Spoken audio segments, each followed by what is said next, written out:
today are second-time entrepreneurs, again, building enterprise SaaS companies. It was from moving from software to SaaS, and then now from SaaS to AI. I think the pain point is same. If you don't sell, you don't learn about product, you don't learn about competition, you don't learn about customer problem, you don't learn about buying behavior. My co-founder Samir really compliments in terms of where I'm very, very pushy. Somebody who can be that gut person, another person can be the logic person, so that it complements. That shared values is very, very, very important, because in the end, that's like the North Star for all your challenges. Focus on brand from day one. Focus on customer, delightful customer support, not customer support, delightful customer support, delightful customer success.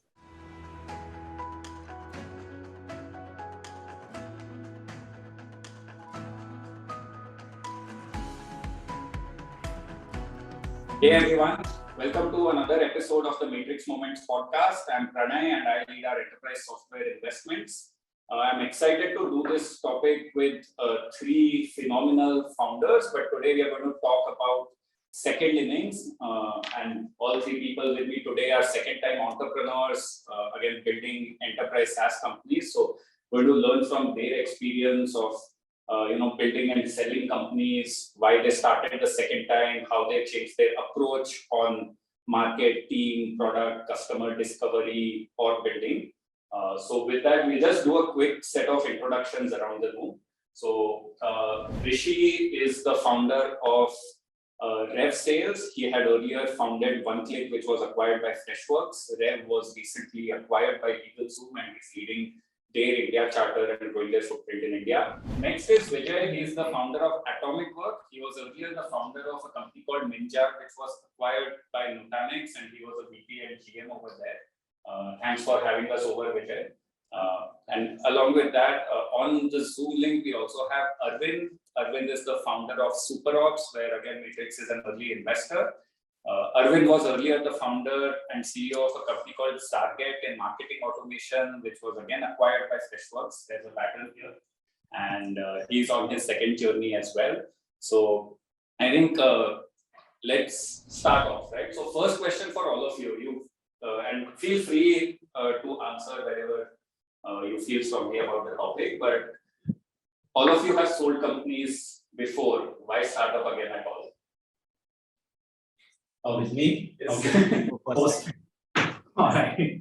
So I was actually thinking of not starting, right? So for multiple quarters, I told myself I can't go through the pain again, so let me not start. I think a year before I left Nutanix, I think actually a year after we joined, like in 2018, so I started like doing a lot of Indian investments, putting money into a bunch of VC funds. I thought I will enjoy that, but I really didn't enjoy it. Right? So somewhere in 2021 end, I thought I actually took a break also when I was at Nutanix. So I thought because we were expecting our first child, so we thought maybe break is a good time to reflect and think about what to do next. Read a lot of books and whatnot, and I thought, man, I have to go back and do something.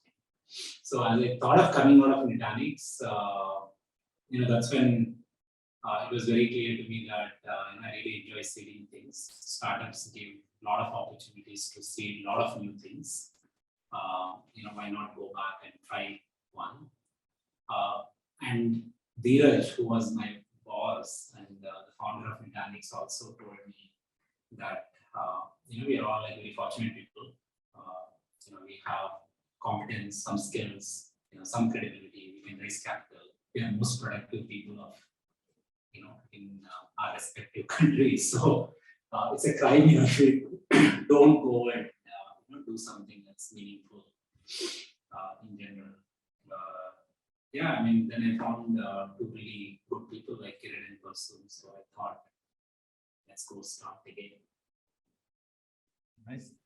Awesome. Arvind, any thoughts on this one?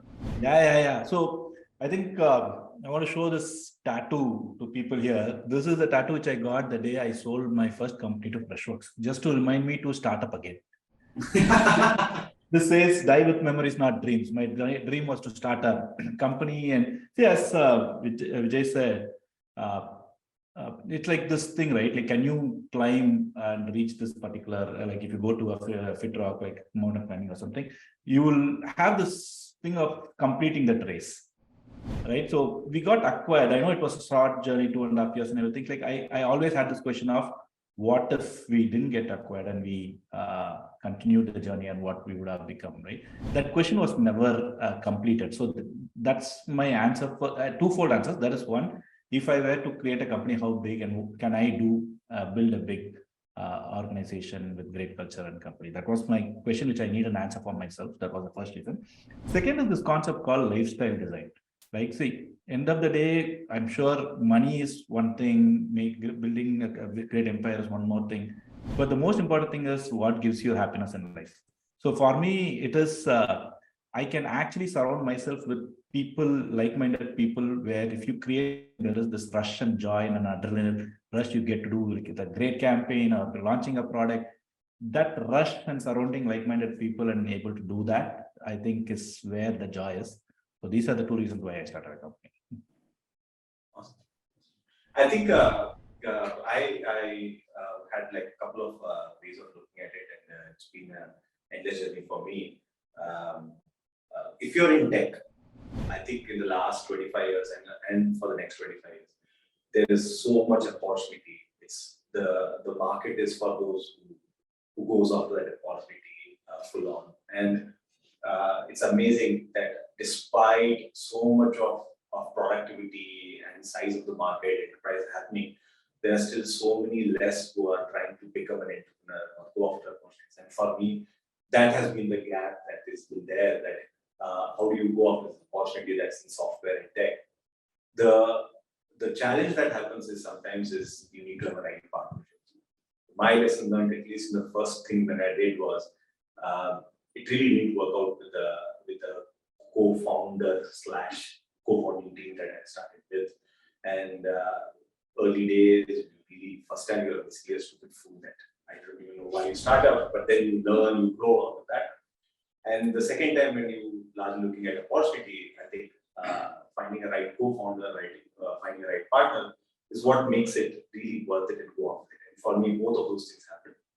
And I'm now, after the exit, the way I'm looking at it is everybody goes through their own opportunity, own journey in a startup. Some would put 10, 15 years from 0 to 1 to IPO. Some would take it bootstrap to another 10, 15 years from wherever they are to an ongoing journey. For me, the way I'm looking at it is that exits having just a point in time events in a journey that's just ongoing. So I don't think I would count it as first exit or second exit. It's just an ongoing journey of being in an awesome market and really responding to the needs and solving the problems. So that's how I would. Yeah. No, I think it's a really good thing. No, I think it's a good segue actually in the next point, which is how did you think about team, right? And it is a lonely journey, it's a hard journey, but it's also a commitment with another person who may or may not have known for a long time. So how did you think about team, co-founder? Yeah, I think the first thing I did like alone. So after that, I mean, the company didn't go anywhere. And so after that, I said, I'm never going on this journey alone again. But why is that? So because, as a founder, right, like even though people, believe you're the most positive person or the bullshit optimist, but there will be days where, you might not be the most positive in your spirits. And two is, as a founder, you always, you have to be with the team. Also, you have to be outside the team, right? With your customers, your partners, the market. So I think it's always good to have like one more so that you can balance, right? Because teams also feel lonely when founders are like away for too long. The too long could be just a week, it may not be like months and quarters, right? And so I believe that I have to start with people. So, but if you look at my all journeys, I always started with people. I didn't go to school with, because I genuinely believe that you can actually start with people and get to know them in the process and also build a company, rather than starting with people whom you went to school or college, because both of you have a perception, right? As a co-founders. So even in my last company with Anand, the only commonality I had was he worked with Trilogy, I worked with Trilogy, but we never worked together, right? And he was not there when I went. He left. But yes, that's a commonality. So even with Kiran and Persu, I knew Kiran for a very long time. So we always like spoke, exchanged ideas, thoughts, tech, and whatnot. But it's not like we went to school together, right? But I think I came to realization that earlier I used to think, at least in terms of attitude and aptitude. Now I changed that definition to taste and talent, right? So these people have a really good taste, right? That means their bar is very high, right? So the way I basically thought Kiran had a high bar is I tried selling him multiple times software, he never bought it, right? So I said, okay, this guy really has a high taste, right? And second, I also, worked with him or exchanged notes multiple times, especially around tech. I felt that I, really got good talent. Similarly with Persu, right? So when the three of us got together, we were never like trying to compete with each other for ideas. Rather, we were all like trying to fill in each other ideas, right? So I said, okay, looks like there's a chemistry. Let's go on this journey, right? But I think just contrapoint to this, right? A lot of people will go with people they know personally, like you said, school and college, because that brings mutual trust and relationship.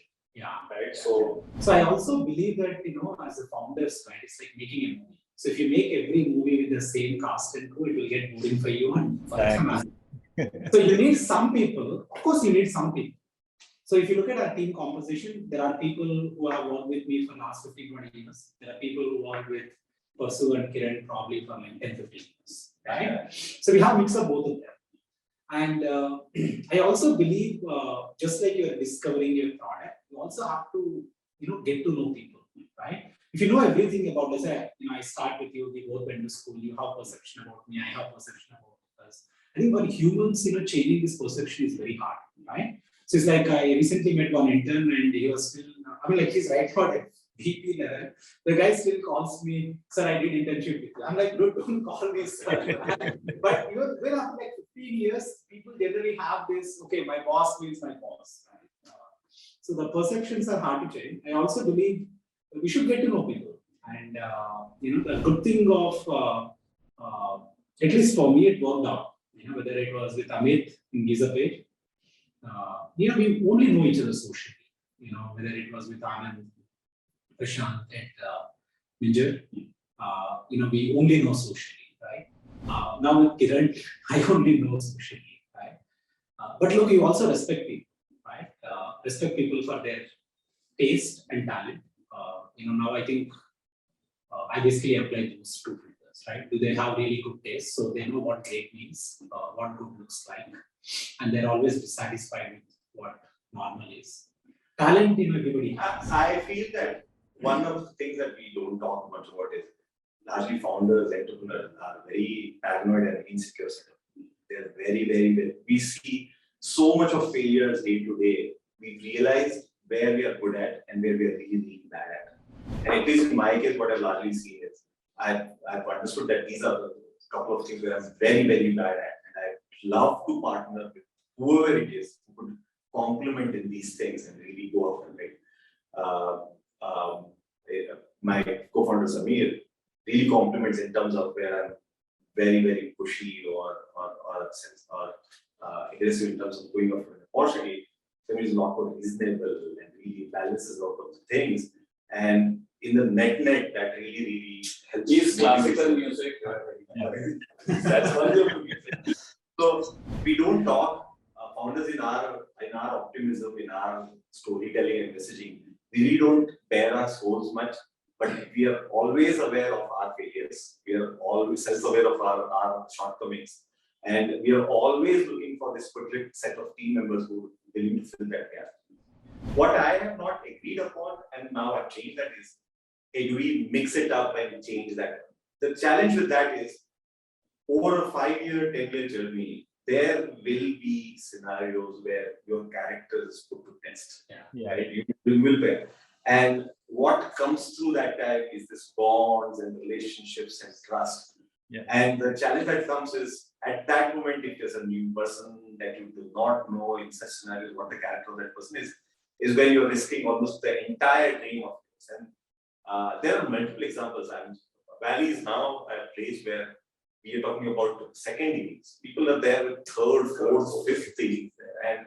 Or same startups that they've been at last running for 12 years, 15 years, and 20 years. And the founding team have been together for decades, right?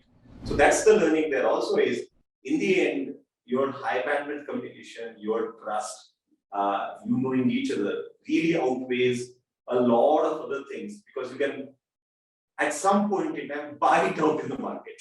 You can fill that gap in the market. But high trust, high bandwidth is very, very hard to fill in.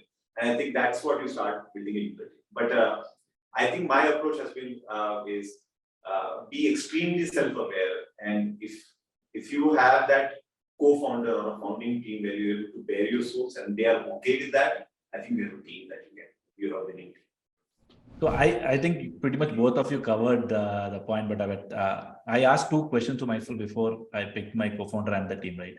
So one is, say, as you rightly said, Rishi, good day scenarios, everything is rosy, everything is happy, it's all good.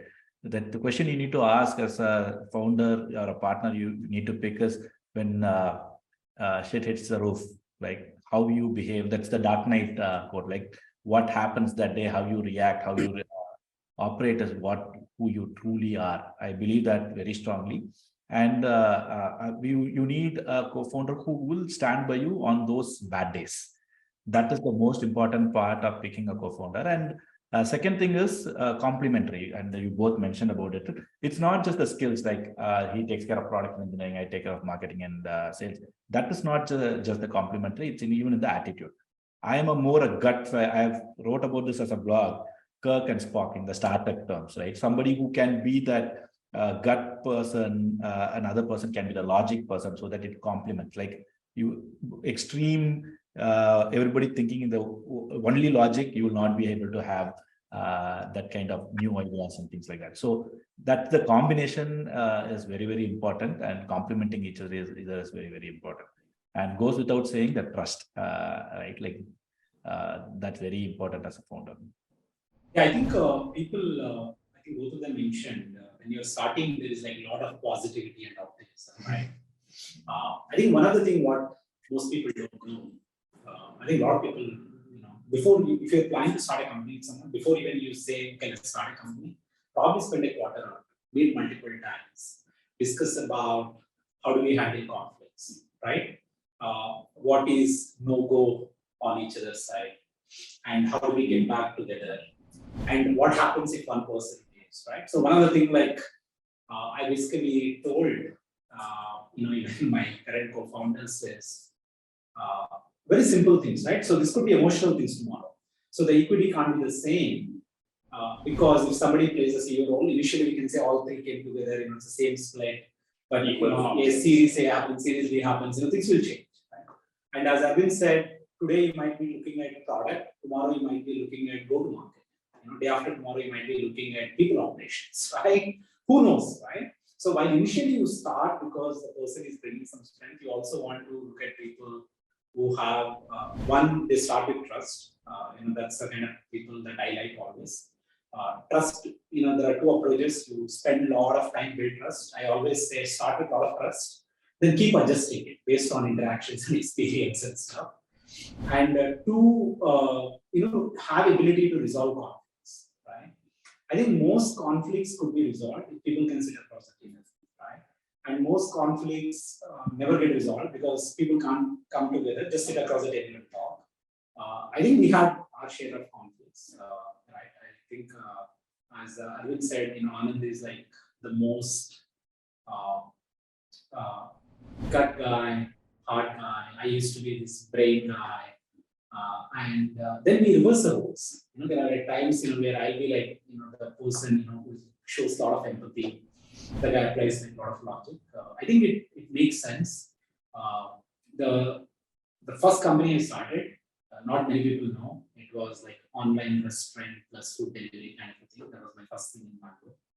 When I tried doing it solo, I really felt it's very hard. But people can do it. People like Jyoti have done it earlier. Now he's doing it again. But it's very hard, right?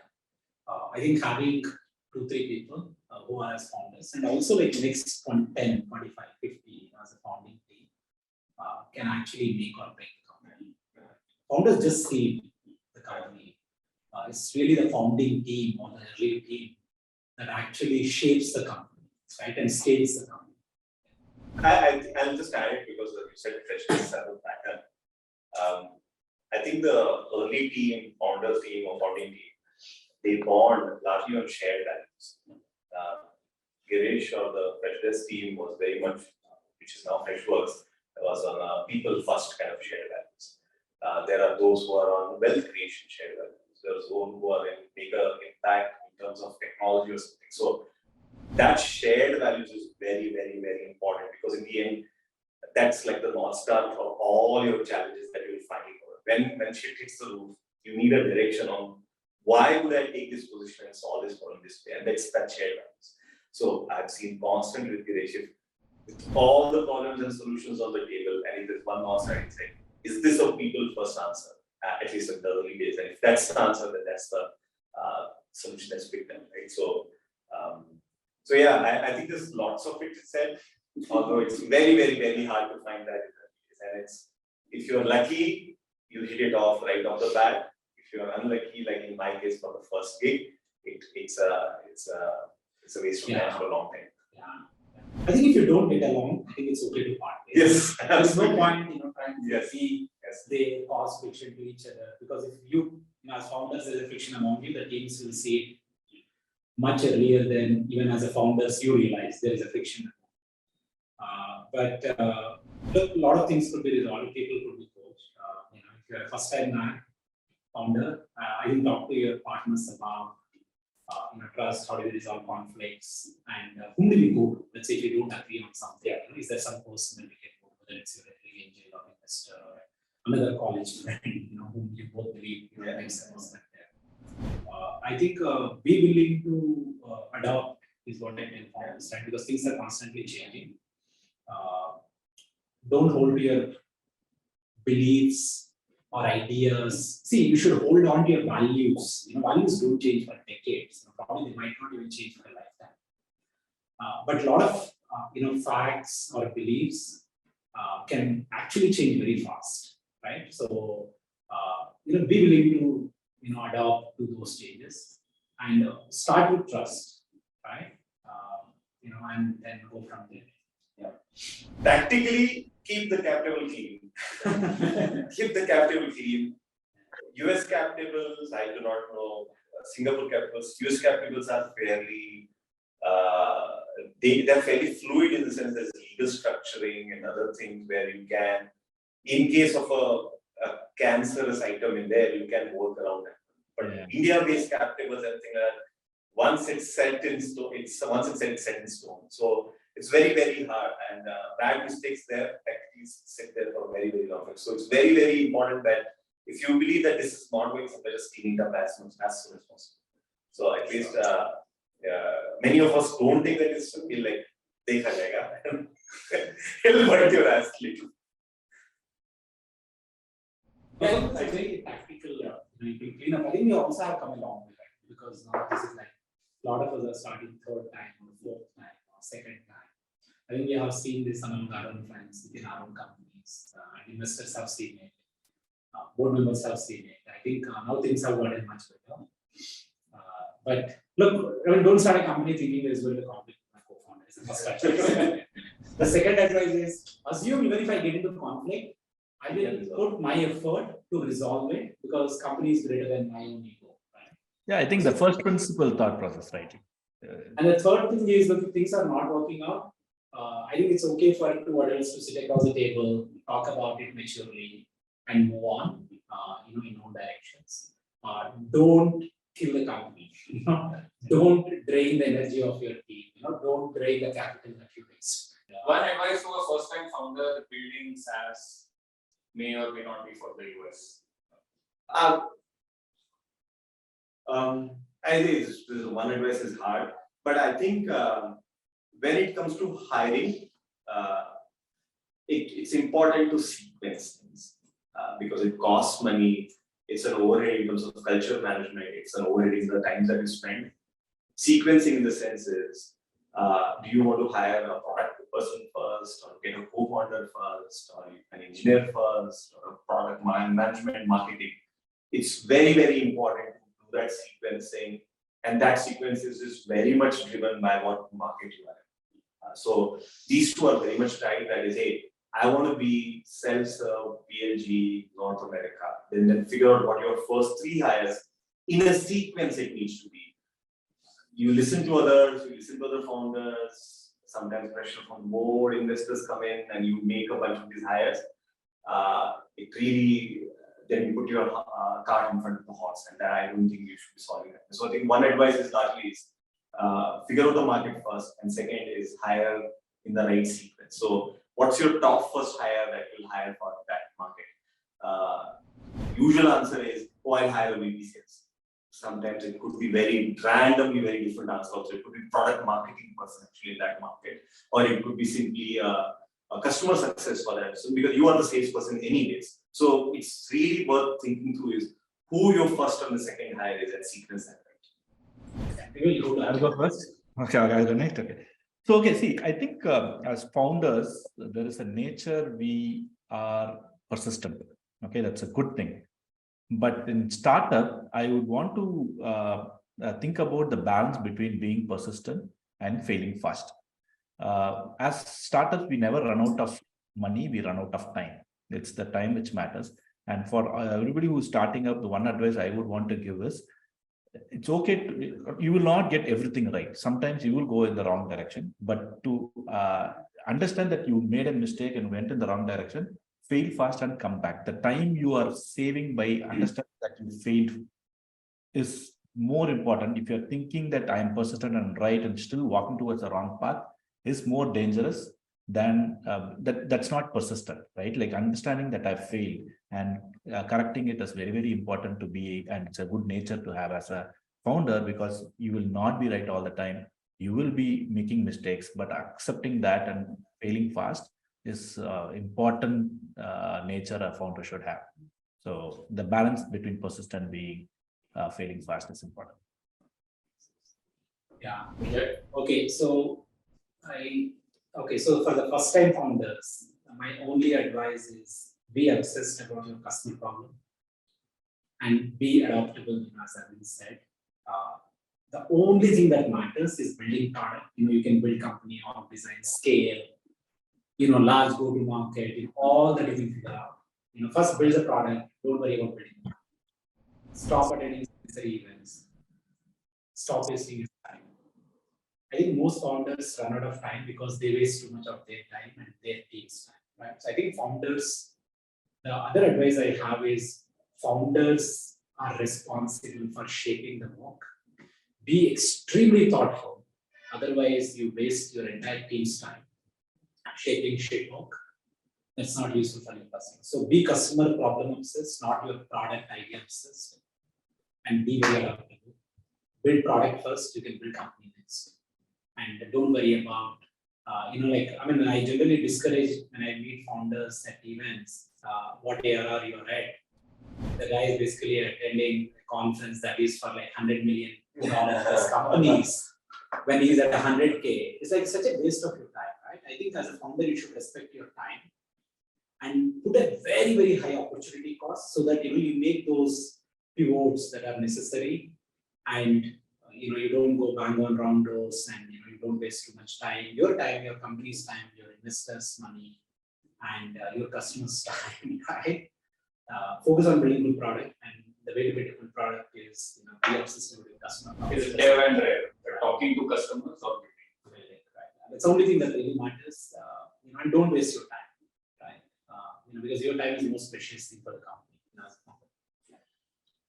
Awesome. I think we'll stop here. We've gone way over, but really enjoyed the session. I think we can do a chapter 2 and a chapter 3 because there's a lot more to unlock. But really appreciate you making a time Arvind, Vijay, Rishi. Thank you for joining us. Thank you everyone for listening to us. Thanks everyone. Thank you. Bye.